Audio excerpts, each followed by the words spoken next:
ಶಾಸಕರಾಗಿರ್ತಕ್ಕಂಥ ಸ್ವರೂಪರವ್ರೆ, ಈ ನಿಮ್ಮ ಸಂಘಟನೆಯ ರಾಜ್ಯಾಧ್ಯಕ್ಷರು ಸ್ನೇಹಿತರಾಗಿರ್ತಕ್ಕಂಥ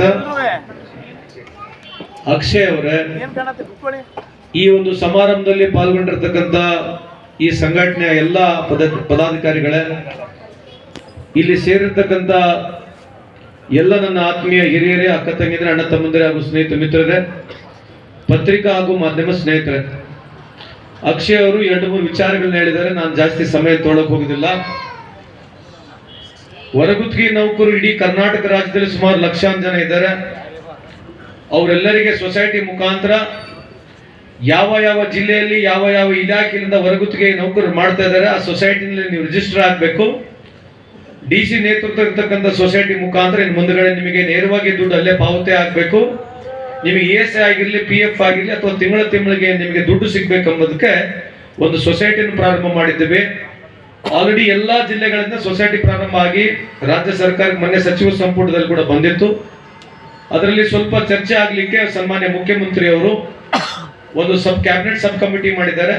ಆ ಕ್ಯಾಬಿನೆಟ್ ಸಬ್ ಕಮಿಟಿ ಮುಖಾಂತರ ಆದ ನಂತರ ಮತ್ತೆ ನಮಗೆ ಅನುಮತಿ ಸಿಗುತ್ತೆ. ಅದರ ಮುಖಾಂತರ ಕರ್ನಾಟಕ ರಾಜ್ಯದಲ್ಲಿ ಎಲ್ಲಾ ಸೊಸೈಟಿಗಳಿಗೆ ಮುಖಾಂತರ ಕೆಲಸ ಮಾಡತಕ್ಕಂಥದ್ದೇನು ಹೊರಗುತ್ತಿಗೆ ನೌಕರಿದ್ದಾರೆ, ಇನ್ನು ಮುಂದೆ ನೇರವಾಗಿ ಸೊಸೈಟಿಯಲ್ಲಿ ಕೆಲಸ ಮಾಡ್ತಾರೆ ಅಂತ ಭರವಸೆಯನ್ನು ಕೊಡ್ಲಿಕ್ಕೆ ಬಯಸ್ತೇನೆ. ಎರಡನೇದು, ಸೊಸೈಟಿ ಮಾಡಿದ ನಂತರ ಬೀದರ್ನಲ್ಲಿ ನಡೀತಾ ಇದೆ ಸೊಸೈಟಿ. 1 ಅಥವಾ 2% ಆ ಸೊಸೈಟಿ ಮುಖಾಂತರ ನಾವು ದುಡ್ಡನ್ನು ಉಳಿಸ್ಕೊಂಡಿದ್ರೆ ಸೇವಾ ಬದ್ಧತೆ ಆಗ್ತಕ್ಕಂಥದಕ್ಕೆ ಸಾಧ್ಯತೆ ಇದೆ. ಆ ಉದ್ದೇಶದಿಂದ ಮಾಡಿರ್ತಕ್ಕಂಥದ್ದು ಈ ಒಂದು ಯೋಜನೆ ಇದೆ.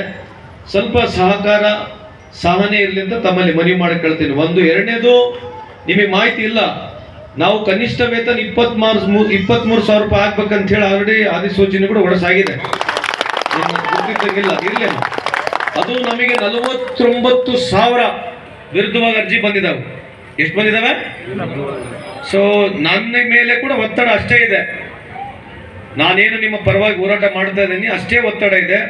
ಇದು ಸಮರ್ಪಕವಾಗಿ ಚರ್ಚೆ ಆಗುತ್ತೆ ಮುಂದೆ ಬರ್ತಕ್ಕಂಥ ದಿನಗಳಲ್ಲಿ. ನಿಮ್ಮ ಮಾಹಿತಿಗೆ ಇರಲಿ, ನೀವೇನು ಯೋಚನೆ ಮಾಡಿದೀವಿ, ಆಲ್ರೆಡಿ ನಾವು 6 ತಿಂಗಳ ಮುಂದೆ ಯೋಚನೆ ಮಾಡಿ ಅಧಿಸೂಚನೆ ಹೊರಡಿಸಿ 2 ತಿಂಗಳ ನೋಟಿಫಿಕೇಶನ್ ಆದಮೇಲೆ ಸುಮಾರು 1 ತಿಂಗಳವರೆಗೆ ನಮಗೆ 49,000 ಅರ್ಜಿ ವಿರುದ್ಧವಾಗಿ ಬಂದಿದ್ದಾವೆ. ಅದ್ರ ಬಗ್ಗೆ ಸಮರ್ಪಕವಾಗಿ ಚರ್ಚೆ ಆಗುತ್ತೆ. ನಾನು ಇಷ್ಟೇ ನಿಮಗೆ ಭರವಸೆ ಕೊಡ್ತಕ್ಕಂಥದ್ದು, ನನ್ನ ನಿಲುವು ಏನಿದೆ ಅದು ನಿಮ್ಮ ಪರನೇ ಇರುತ್ತೆ ಅಂತ ಈ ಸಂದರ್ಭಕ್ಕೆ ಹೇಳಲಿಕ್ಕೆ ಇಚ್ಛೆ ಬಯಸ್ತೀನಿ. ಆದರೂ ನಾನು ಸರ್ಕಾರ ಮೀರಿ ನಾನಿಲ್ಲ. ಸರ್ಕಾರದ ಹಿತಮತಿಗಳು, ಬೇರೆ ಸಚಿವರುಗಳು, ಸನ್ಮಾನ್ಯ ಮುಖ್ಯಮಂತ್ರಿಯವರವರೆಗೆ ಇದು ಹೋಗುತ್ತೆ. ಅವರು ಅಂತಿಮ ನಿರ್ಣಯ ಮಾಡ್ತಾರೆ. ಮುಖ್ಯಮಂತ್ರಿಯವರು ಯಾವಾಗಲೂ ನಿಮ್ಮ ಪರವಾಗಿದ್ದಾರೆ, ನಮ್ಮ ಸರ್ಕಾರ ನಿಮ್ಮ ಪರವಾಗಿದೆ.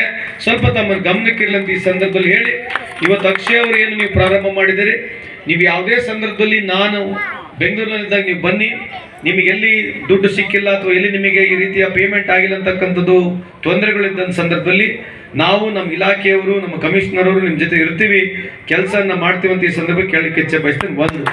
ಎರಡನೇದು, ನೀವು ಏನು ನೌಕರರು ಕೆಲಸ ಮಾಡ್ತಾ ಇದ್ದೀರಿ, ನೀವೆಲ್ಲ ವಿದ್ಯಾವಂತರು, ಓದ್ಕೊಳ್ತರು, ಪ್ರಜ್ಞಾವಂತರು, ನೀವು ದಯಮಾಡಿ ಸಮಾಜವನ್ನ ಒಳ್ಳೆ ದಾರಿಗೆ ಒಯ್ತಕ್ಕಂಥದ್ದು, ಒಳ್ಳೆ ಯೋಚನೆಗಳನ್ನ ಸಮಾಜಕ್ಕೆ ಕೊಡ್ತಕ್ಕಂಥದ್ದು, ಒಳ್ಳೆ ವಿಚಾರಗಳನ್ನ ಸಮಾಜಕ್ಕೆ ಹೇಳ್ತಕ್ಕಂಥ ಕೆಲಸ ತಾವು ಮಾಡಬೇಕು.